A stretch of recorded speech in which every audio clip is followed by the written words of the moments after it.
Okay, hey everybody, welcome to another episode of On the Wrist from Off the Cuff. Today we have an old favorite, a true classic for you. It is from Seiko. A little bit about the brand. They were founded back in 1881. They are Japanese in origin and now have factories throughout Asia. They cover all market segments from entry level to high end. And this was actually modded in a kind of collaboration with Artifice Horrorworks, which was founded in 2011 out of Marietta, California. And they were a great watch modding entity that is no longer around as far as I can tell. So don't even ask about how to get another one of these made if that is your interest. This is, of course, a dive watch, some key common characteristics and design language. Looking for a diver, you're going to want something that's tough, legible with a dive time bezel, and a diver's extension is always nice if on bracelet. This is the SKX or the AHWSG9 in terms of it being an Artifice Horrorworks SKX enhanced, and it's basically my legendary SKX mod that very likely inspired a genuine Seiko release, which was the SKX009, which is a Thailand exclusive limited edition. And even in 2023, I'm revisiting this because I still have it and I still enjoy it and even wear it from time to time. And cool enough, I even updated it recently. I changed the bracelet on it, so figured I just check back in with you guys and kind of check in, because this is, I mean, this used to be a huge part of my collection, and you know, in terms of the sentiment that's tied behind this watch has been with me, you know, when I got to meet Matt Farah and Cameron Weiss, and you know, it was just it's a very sentimental piece to me, so why not revisit? So with that said, let's go ahead, zoom the camera out, get this piece in hand, and take a closer look. Okay guys, so as you can see, it's a very OEM plus build. If you haven't already seen the full reviews, I mean, I've gone into this in depth. I've done some different bracelet swaps on it, but just in the interest of, let's say you're new to my channel and this is your first time seeing this watch, it has a 42 millimeter diameter, 15 millimeter height, and that's including that double domed sapphire crystal. It has a 45.7 millimeter lug to lug stainless steel, brushed and polished, double dome sapphire with inner AR coating, 120 click unidirectional rotating bezel, coin edge, of course, with that OEM Pepsi style insert from the SKX009, and it works like a charm. And I love that OEM insert. You know, a lot of folks will swap these out and you know, get into some more modern materials. I really like the fact that it does have this shielded pip, and then of course, again, with the OEM plus design, I think the design language all just works. Now, getting into some other details, this does have the OEM SARB 059, which is basically the SKX shaped alpinist.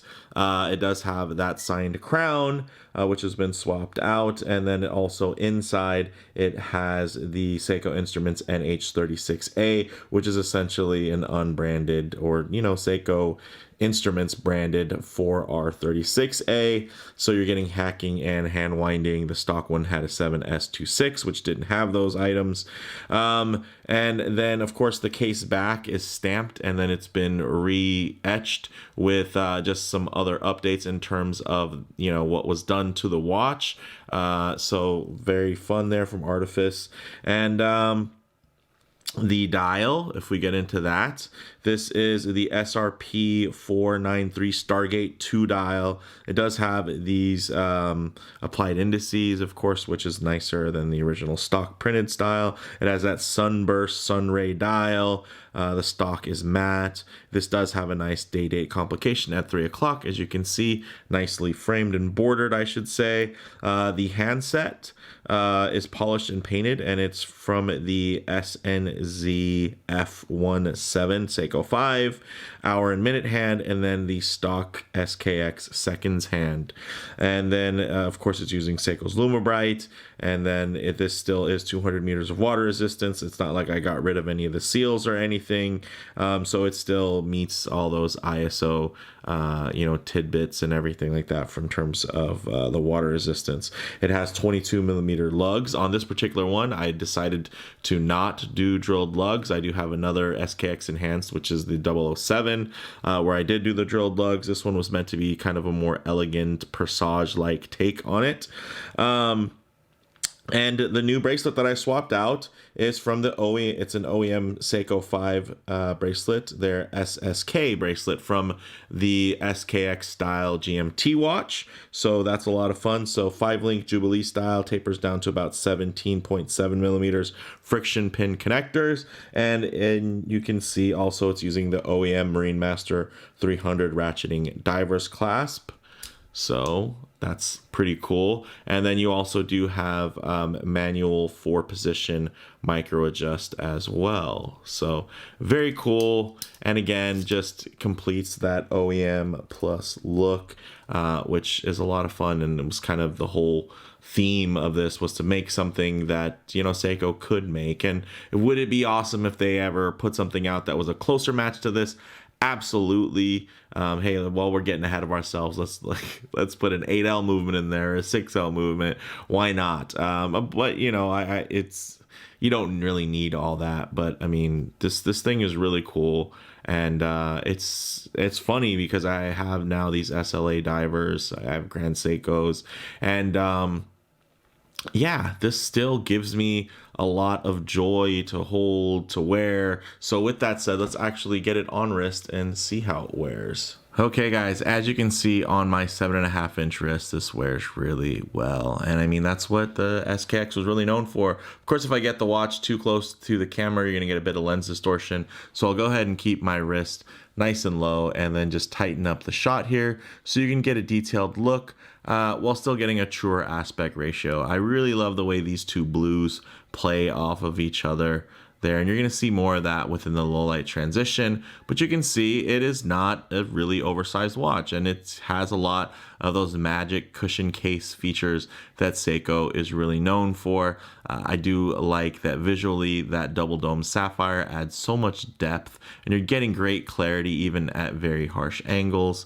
And yeah, it just feels very classic and very well put together. Even with this Seiko 5 bracelet, just to show you how far they've come, is now this has a solid end link. These are solid links. The original one didn't have that. So again, going for that OEM plus look and feel. This just feels like a Seiko, and that's because it is. I mean, really the only non-Seiko parts that it has are going to be this coin edge bezel and the crystal. Everything else has been sourced and repurposed from Seiko themselves. So with that said, let's actually get it off the wrist, set up for some loom shots, low light transition, and closing thoughts. Okay, let's go ahead and hit the lights here. As you can see, glowing outstanding because yes, it is using Seiko loom. Everything is Lumabrite, everything's OEM, so it performs like you'd expect, and it is very crisp, clean, and clear. But one thing I always like to work in, of course, is a bit of low light transition, because you're not always going to be out in the middle of a field enjoying direct sunlight. A lot of times you're going to find yourself coming in and out of buildings, walking underneath overhangs, or just hanging out underneath the shade of a tree. So it's nice to see what these colors, textures, and finishes render like in less than optimal lighting, to maybe even include some harsh lighting, which typically could expose any type of production defects. But you're going to see here that this one was really well put together with a lot of care. I mean, I'm very proud that I was able to, source and pair the right combinations. But, the big shout out to Alex at Artifice, wherever he may be now, for taking the time and doing the heavy lifting and getting everything together. So yeah, this is just still captivating to this day. Look at the way the light plays on that sunray dial, on that beautiful OEM bezel, nice and dark. When you see it initially, great contrast, kind of like the dial, right? You're getting those vibrant blues popping, then you get the dark midnight blue, almost black there, and then it comes to life as the light reflects off of it. So very, very nice. And kind of the whole point of this thing, right, is that it's just a fun piece. And yeah, you know, you add in all the costs and the time and everything like that, and yeah, you are spending a pretty penny more than you would over a standard piece, but it at the same time it gives a whole lot of satisfaction, and you know, it's again brings kind of joy to wear. So closing thoughts on the wrist. Of course, this wears smaller than its